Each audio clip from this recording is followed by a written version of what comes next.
This world, it's nearly perfected.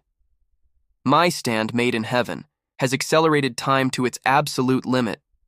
Soon, humanity will be reborn, free from the anxieties of the unknown, destined to live out their fates with serene acceptance. I can feel it, the culmination of my life's work, the final realization of DIO's grand design for achieving heaven. The universe is bending to my will, and everything is proceeding as foretold. Everything. But wait. What is this sensation? A discordant note in a perfect symphony. Time. It feels sluggish, resisting my pull. It's impossible. No one should be able to interfere with the universal flow of time. Not even Jotaro Kujo could stand against Maid in Heaven's ultimate power. Who could possibly possess such an ability? There, on the horizon, a silhouette against the rapidly shifting sky. The figure approaches, and the very air around him seems to warp, to solidify against the storm of accelerated time. He walks with a calm, regal confidence that infuriates me. It's the gait of a king, a ruler who believes the world belongs to him. As he draws closer, I see him clearly. The golden hair, the determined eyes, the ladybug motifs. It can't be. That face, it's unmistakably Dio's. But this is not the man I knew, the man I revered. This is his son, Giorno Giovanna. So, the last remnant of the Joestar bloodline intertwined with Dio's own has come to defy me. How fitting. The final obstacle to my paradise is the progeny of the very man who inspired it. I can feel an immense power radiating from him, a golden aura that hums with life itself. It's a power that doesn't just resist my acceleration, it actively denies it. He stops, his gaze locking onto mine. There's no fear, only an unyielding resolve. Enrico Pucci. His voice is calm, yet it carries an authority that echoes across the distorted landscape. Your so-called heaven is a prison built on despair. You trample on the will of every living thing, stealing their future for your own selfish ideal. Selfish? He dares call me selfish? I who have sacrificed everything for the sake of humanity's salvation? He knows nothing of my journey, of the pain and loss that have paved this path. He is just a boy, a pretender to a throne he doesn't understand. You are Dio's son, I retort, my voice tight with contempt. You should understand the desire for a world without weakness, a world where fate is absolute. This is the ultimate peace. Giorno shakes his head slowly. You misunderstand my father's ambition. He sought to conquer, not to enslave. But more importantly, you misunderstand life itself. It is the struggle, the uncertainty, the will to overcome fate, that gives life its meaning. You would erase all of that. Behind him, a golden figure manifests. Gold experience. But it's different. It radiates an even more profound energy, an infinite, looping power that seems to exist outside the confines of causality. This must be its requiem form. This is the source of the interference, a stand that can manipulate the very laws of reality. So be it.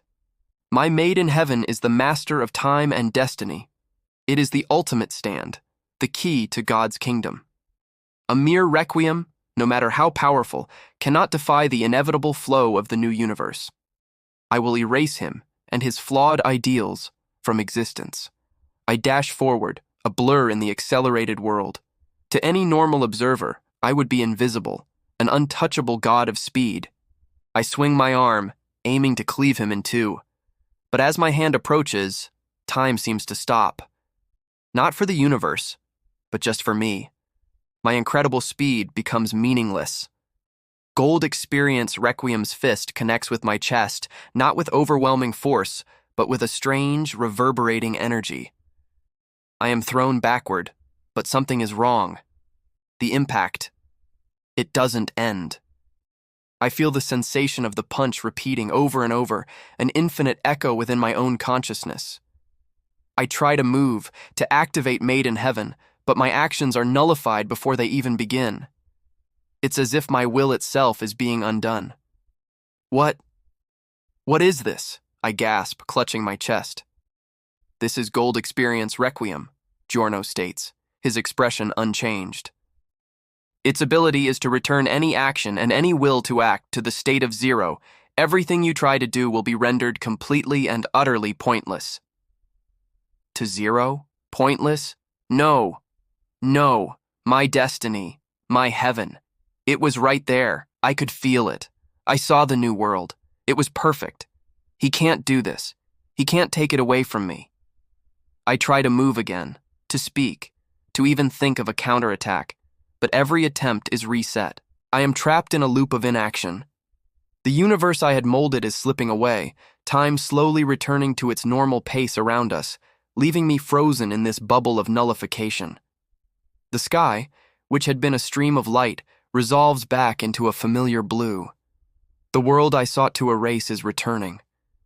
You will never reach the truth, Giorno says, his voice now a final judgment. This is my resolve. Anyone who threatens the lives I protect, anyone who tramples on the dreams of others, will never be allowed to move forward from this point. His Stan's fist strikes me again, and again, and again. But it's not physical. It's a metaphysical assault. Each blow sends me into a different reality, a different death. I am stabbed in an alley. I am dissected on an operating table. I am hit by a car. I fall from a skyscraper. I drown. I burn. Each death is vivid, terrifying, and absolute.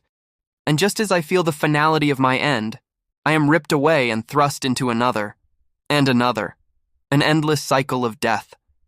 There is no escape. There is no end. I am trapped within an eternity of consequence, forever paying the price for my ambition. My heaven, my perfect world, has been replaced by a personal, infinite hell.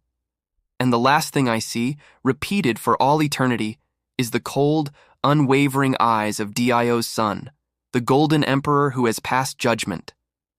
My name is Enrico Pucci, and I have been undone. My journey to heaven has ended in an endless descent. This is Requiem. Thank you all for watching. This was a bit of a different take, imagining a confrontation that never was. If you enjoyed this what-if scenario, be sure to hit that like button and let me know in the comments what other battles you'd love to see explored. Don't forget to subscribe and ring that bell so you don't miss our next dive into the wild world of anime. Until next time.